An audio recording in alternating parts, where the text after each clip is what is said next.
بسم اللہ الرحمن الرحیم۔ السلام علیکم۔ جیسا کہ ہم اکثر سنا کرتے ہیں کہ فلاں جگہ پر فلاں شخص زندہ ہو گیا، اس نے مرنے کے بعد کا حال سنایا اور پھر مر گیا۔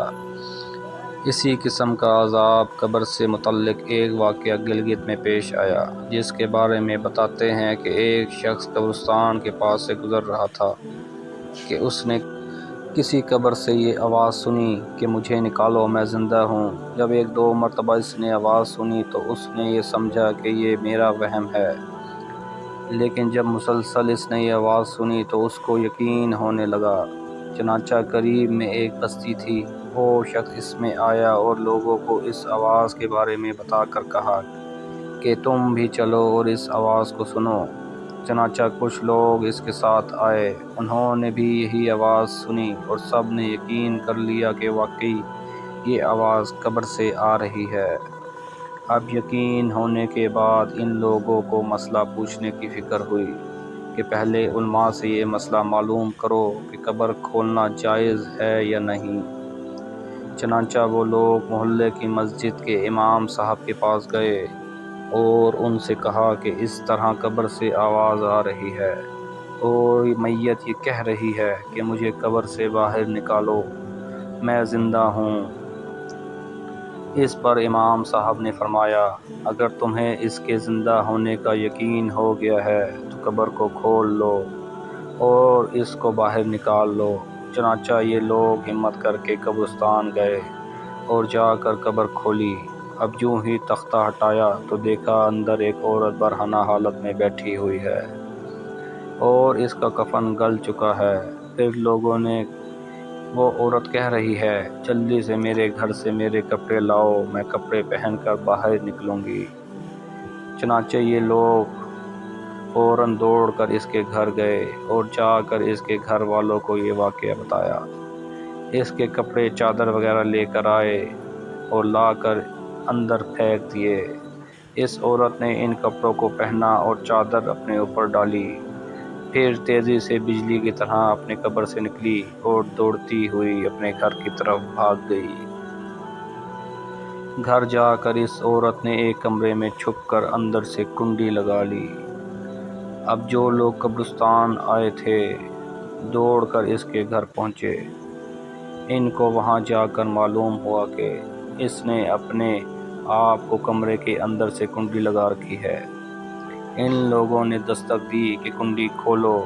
اندر سے اس عورت نے جواب دیا، میں کنڈی تو کھول دوں گی لیکن کمرے کے اندر وہ شخص داخل ہو جس کے اندر مجھے دیکھنے کی تاب ہو، اس لیے کہ اس وقت میری حالت ایسی ہے کہ ہر آدمی مجھے دیکھ کر برداشت نہیں کر سکے گا، لہٰذا کوئی دل گردے والا شخص اندر آئے اور آ کر میری حالت دیکھے۔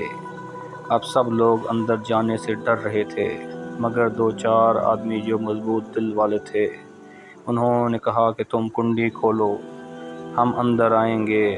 اس نے کنڈی کھول دی اور کچھ لوگ اندر چلے گئے۔ لوگوں نے اندر جا کر دیکھا وہ عورت اپنے آپ کو چادر میں چھپائے بیٹھی ہوئی تھی۔ جب یہ لوگ اندر پہنچے تو اس عورت نے سب سے پہلے اپنا سر کھولا۔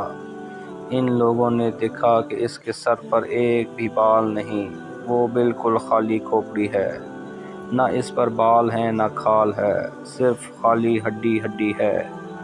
لوگوں نے اس سے پوچھا، تیرے بال کہاں گئے؟ اس عورت نے جواب دیا کہ جب میں زندہ تھی تو ننگے سر گھر سے باہر نکلا کرتی تھی، پھر مرنے کے بعد جب میں قبر میں لائی گئی تو فرشتوں نے میرا ایک ایک بال نوچا اور اس نوچنے کے نتیجے میں بال کے ساتھ کھال بھی نکل گئی۔ اب میرے سر پر نہ بال ہیں نہ کھال ہے۔ اس کے بعد اس عورت نے اپنے منہ سے کپڑا ہٹایا۔ جب لوگوں نے اس کا منہ دیکھا تو اتنا خوفناک ہو چکا تھا کہ سوائے دانتوں کے کچھ نظر نہیں آیا، نہ اوپر کا ہونٹ موجود تھا نہ نیچے کا ہونٹ موجود تھا، بلکہ 32 کے 32 دانت سامنے جڑے ہوئے نظر آ رہے تھے۔ سوچئے اگر کسی انسان کے صرف دانت ہی دانت نظر آئیں تو کتنا ڈر اور خوف معلوم ہوتا ہے۔ اب ان لوگوں نے اس عورت سے پوچھا، تیرے ہونٹ کہاں گئے؟ اس عورت نے جواب دیا، میں اپنے ہونٹوں پر لپسٹک لگا کر نامعلوم مردوں کے سامنے جایا کرتی تھی۔ اس کی سزا میں میرے ہونٹ کاٹ لیے گئے، اس لیے اب میرے چہرے پر ہونٹ نہیں ہیں۔ پھر اس عورت نے اپنے ہاتھ اور پیروں کی انگلیاں کھولیں۔ لوگوں نے دیکھا کہ اس کے ہاتھ اور پیروں کی انگلیوں میں ایک بھی ناخن نہیں تھا، تمام انگلیوں کے ناخن غائب تھے۔ اس سے پوچھا، تیری انگلیوں کے ناخن کہاں گئے؟ اس عورت نے جواب دیا، ناخن پالش لگانے کی وجہ سے میرا ایک ایک ناخن کھینچ لیا گیا، کیونکہ میں یہ سارے کام کر کے گھر سے باہر نکلا کرتی تھی، اس لیے جیسے ہی میں مرنے کے بعد قبر میں پہنچی تو میرے ساتھ یہ معاملہ کیا گیا، اور مجھے یہ سزا ملی کہ میرے سر کے بال بھی نوچ دیے گئے، میرے ہونٹ بھی کاٹ دیے گئے اور ناخن بھی کھینچ لیے گئے۔ اتنی باتیں کرنے کے بعد وہ بے ہوش ہو گئی اور مردہ بے جان ہو گئی، جیسے لاش ہوتی ہے۔ چنانچہ ان لوگوں نے دوبارہ اس کو قبرستان میں پہنچا دیا۔ محترم خواتین و حضرات، اللہ تعالیٰ کو یہ عبرت دکھانی مقصود تھی کہ دیکھو اس عورت کا کیا انجام ہوا اور اس کو کتنا ہولناک عذاب دیا گیا۔ بے پردہ خواتین اس واقعے سے عبرت لیں اور ان گناہوں سے توبہ کریں، جس کی سزا بروز قیامت بہت سخت ہے۔